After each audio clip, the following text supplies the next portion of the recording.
당신께서 보내주신 자료들을 보니까요. 최근 포천 내촌면에 정말 기록적인 폭우가 쏟아졌어요. 네, 맞아요. 시간당 94mm. 와, 이게 정말 물폭탄 수준인데 현장이 순식간에 아수라장이 됐다고 하죠. 네. 이 자료들 보면서 당시 상황이랑 또 어떻게 대응했는지, 우리가 좀 주목할 점이 뭔지 같이 파헤쳐 보죠. 네, 좋습니다. 이번 포천 집중호우는 이게 그냥 날씨 문제, 이걸 넘어서요. 우리 지역사회의 어떤 재난 대응 능력, 또 회복력, 이런 거에 대해서 좀 많은 생각을 하게 만들어요. 그렇군요. 인명피해가 없었다는 점은 정말 다행이고 주목할 만한데 그 과정에서 드러난 여러 과제들도 좀 같이 짚어봐야 할 것 같아요. 네, 자료 보니까 내촌면 피해가 특히 아주 심각했더라고요. 토사 유출 때문에 그 47번 국도 같은 주요 도로가 막히고 네, 맞아요. 물이 막 불어나서 주민들이 한때 고립되기도 했다고요. 네. 내천교 공사 현장은 부주물로 가득 차고 평사교는 거의 주저앉을 위험까지 있었다고 하니까요. 평사교까지요. 그 진목 1리 같은 마을은 집이랑 농경지가 아예 흙더미에 잠겼다는 그 루포 기사 보니까 진흙거리라는 표현이 있던데 정말 와닿더라고요. 그렇죠. 내천면이 이게 산으로 둘러싸인 지역이다 보니까 짧은 시간에 비가 확 쏟아지면 하천 수위가 정말 급격히 높아지는 특성이 있거든요. 그렇군요. 네, 왕숙천 주변은 특히 더 취약하고요. 그리고 말씀하신 그 진흙거리, 이게 단순히 물에 잠기는 거랑은 또 다른 문제예요. 다른 문제다. 네, 진흙하고 온갖 쓰레기 뒤섞인 부유물 제거하는 게 복구를 훨씬 더 더디고 힘들게 만들죠. 농경지 피해는 농민들께는 정말 한 해 농사를 그냥 통째로 날리는 거니까요. 아유, 정말 큰 타격이겠네요. 그런데 참 안타깝게도 바로 옆에 가평군 조종면에서는 산사태로 인명피해도 있었잖아요. 네, 맞아요. 두 분이나. 네. 그런데 포천은 이렇게 피해가 컸는데도 인명피해는 없었다는 점. 이게 좀 눈에 띄어요.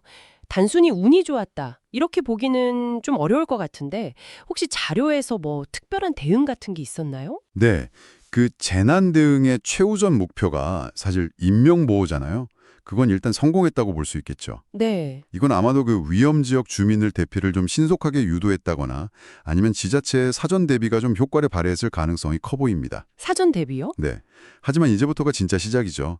재산 피해 복구하고 일상 회복하는 건 정말 긴 싸움이 될 테니까요. 그렇죠. 그 김용태 의원 같은 분들이 특별 재난 지역 선포 건의했다는 내용으로 있었죠. 네, 봤어요. 이게 그냥 요청하는 게 아니라 복구비 상당 부분을 이제 국비로 지원받고 세금 감면이나 금융 지원 같은 이런 실질적인 국가 도움이 정말 절실할 만큼 피해가 크다는 걸 보여주는 거예요. 특별재난지역 지정이 그런 구체적인 지원하고 연결되는 거군요. 네, 그렇습니다. 그러고 보니까 포천시가 호우경보 해제된 뒤에도 비상 3단계를 계속 유지했다. 이 점도 좀 인상 깊던데요. 보통 경보 해제되면 대응 수위도 좀 낮추지 않나요? 맞아요. 보통은 그런데 그게 바로 이번 포천시 대응에서 우리가 좀 주목할 만한 지점이에요. 그게 왜 특별한 건가요? 기초지자체의 재난안전대책본부, 줄여서 제대본이라고 하는데 이 제대본 비상 3단계는 사실상 최고 수준의 비상근무체제거든요. 최고 수준이요? 네, 전국적이거나 아주 큰 피해가 예상될 때 발용하는 건데 포천시는 본청 인력 절반 이상에다가 읍면동 전 직원까지 가용자원을 그냥 전부 동원하는 말 그대로 총력 대응을 펼친 거죠. 와, 정말 총력 대응이었네요. 네, 기상청 경보는 해제됐지만 현장의 실제 위험은 아직 해소되지 않았다고 판단하고 시민 안전을 최우선으로 해서 선제적으로 조치한 겁니다. 일반적인 절차보다 한 발 앞서 나간 거죠. 아주 적극적인 대응으로 볼 수 있어요. 시민 안전을 최우선으로 한 판단이었다. 알겠습니다. 한편 이건 조금 다른 얘기지만 창수면에서는 그 미군 사격장 공사 현장에서 흙더미가 무너져 내렸다고요. 네, 맞아요. 그래서 인근 양돈 농가를 덮치는 일도 있었어요.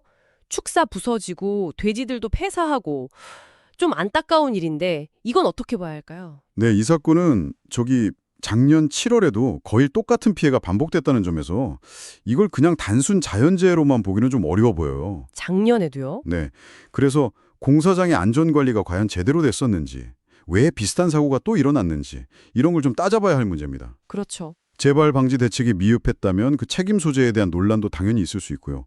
이건 자연재해의 인재 가능성이 좀 결합된 그런 복합적인 사례로 봐야 할 것 같습니다. 복합적인 사례군요. 그럼 정리를 좀 해보면 포천 내촌면이 기록적인 폭우로 정말 큰 피해를 겪었지만 시 차원에서 선제적으로 비상 3단계를 가동하는 등 총력 대응을 해서 다행히 인명 피해는 막을 수 있었다. 네, 그렇죠. 하지만 완전한 복구까지는 아직 갈 길이 멀고 또 인근 가평의 인명 피해나 이 미군 공사장 문제는 재난이 참 다양한 모습으로 나타난다는 걸 보여주는 것 같아요. 당신께서도 이번 자료들 보시면서 극한 호우가 얼마나 무서운지 또 선제적 대응이 얼마나 중요한지 다시 한번 느끼셨을 겁니다. 맞습니다. 포천시의 대응은 분명 성과가 있었지만 이걸로 끝은 아니죠. 네. 반복되는 수해라든지 아니면 미군 공사장 문제처럼 이렇게 해결되지 않는 과제들은 우리에게 좀 근본적인 질문을 던지는 것 같아요.